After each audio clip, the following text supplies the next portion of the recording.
এই বিষয়ে ধন্যবাদ। দেখুন, দীর্ঘ 35 বছর পর রাষ্ট্র নির্বাচন হচ্ছে। রাষ্ট্র নির্বাচন শিক্ষার্থীদের জন্যই, শিক্ষার্থীদের আশা আকাঙ্ক্ষা প্রতিফলন ঘটাবে রাষ্ট্র, সেটা আমরা প্রত্যাশা করি। আমি সকালবেলা ঘুম থেকে উঠে আমি ভোট কেন্দ্রে এসেছি এবং আমি নিজে ভোট প্রদান করেছি। সার্বিক বিষয়ে ভোটের পরিবেশ খুবই ভালো, কিন্তু সাধারণ শিক্ষার্থী একটা প্রশ্ন করছে, সাধারণ শিক্ষার্থীরা আশঙ্কা করছে অমোচনীয় কালি কিন্তু মুছে যাচ্ছে। আমার নিজে দেখেছি, আপনারা দেখবেন আমার অমোচনীয় কালি কিন্তু মুছে যাচ্ছে। আমি সেই জায়গাতে বিশ্ববিদ্যালয় প্রশাসন একটা সাধারণ শিক্ষার্থীরা প্রশ্ন করছে অমোচনীয় কালি কেন মুছে যাবে, সেই কার্ডের জন্য থাকে।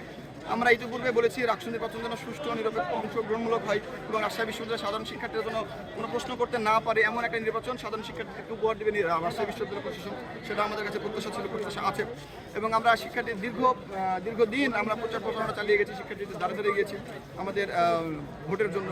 আমরা ইতিমধ্যে সাধারণ শিক্ষার্থীদের মন জয় করে নিয়েছি। আমাদের প্যানেলের যোগ্যতা, আমাদের প্যানেলের শিক্ষার্থীদের, আমাদের প্যানেলের প্রতিনিধিদের যে যোগ্যতা, আমাদের প্যানেলের প্রতিনিধিদের যে স্বচ্ছতা, আমাদের প্যানেলের প্রতিনিধিদের যে সততা, সেটা নিয়ে কিন্তু আমরা ইতিমধ্যে রাজশাহী বিশ্ববিদ্যালয়ের সাধারণ শিক্ষার্থীদের মন জয় করে নিয়েছি। ইনশাআল্লাহ রাজশাহী বিশ্ববিদ্যালয়ের সাধারণ শিক্ষার্থীদের প্রত্যক্ষ ভোটে আমরা আজকে রাকসু বিজয় করব এবং সেই রাকসু রাজশাহী বিশ্ববিদ্যালয়ের সাধারণ শিক্ষার্থীদেরকে উপহার দিতে চাই।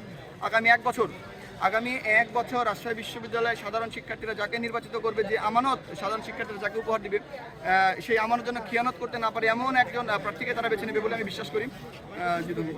আপনার কাছ থেকে আরেকটা বিষয় একটু জানতে চাই, ভোটের পরিবেশ কেমন দেখছেন? যে ভোটের পরিবেশ এখন পর্যন্ত আলহামদুলিল্লাহ খুবই ভালো, শিক্ষার্থীরা স্বতঃস্ফূর্তভাবে ভোট প্রদান করছে, আমরা জয়ের ব্যাপারে শতভাগ আশাবাদী। আর আরেকটা বিষয়, সর্বশেষ যে বিষয়টা জানতে চাই, যে এখন যে পরিবেশ রয়েছে বিকাল 4টা পর্যন্ত এই পরিবেশ থাকবে বলে আপনার কাছে মনে হয় কিনা, বা কোনো আশঙ্কা আছে কিনা?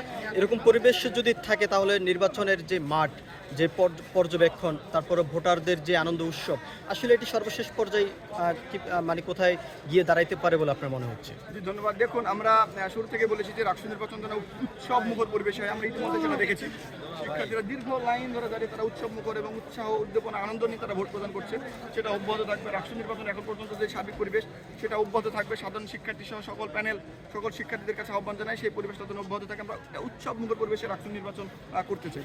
কোনো আশঙ্কা আছে কিনা? যে আশঙ্কা এখন পর্যন্ত আশঙ্কা তো থেকেই যায়, যেহেতু ডাকসু এবং জাকসু দেখেছি ভোট কারচুপি ইলেকশন ইঞ্জিনিয়ারিংয়ের মাধ্যমে, একটা তো আশঙ্কার জায়গা থেকেই থাকে। আমরা সকল আশঙ্কা কাটিয়ে একটা সুন্দর অংশগ্রহণমূলক নিরপেক্ষ রাষ্ট্র নির্বাচন আমরা দেখতে চাই। আপনার পরিচয়টা একটু? আমি নাফিউল ইসলাম জীবন, ঐক্যবদ্ধ নতুন প্রজন্ম প্যানেল জিএস প্রার্থী, আমাদের ওয়ার্ড নম্বর 7।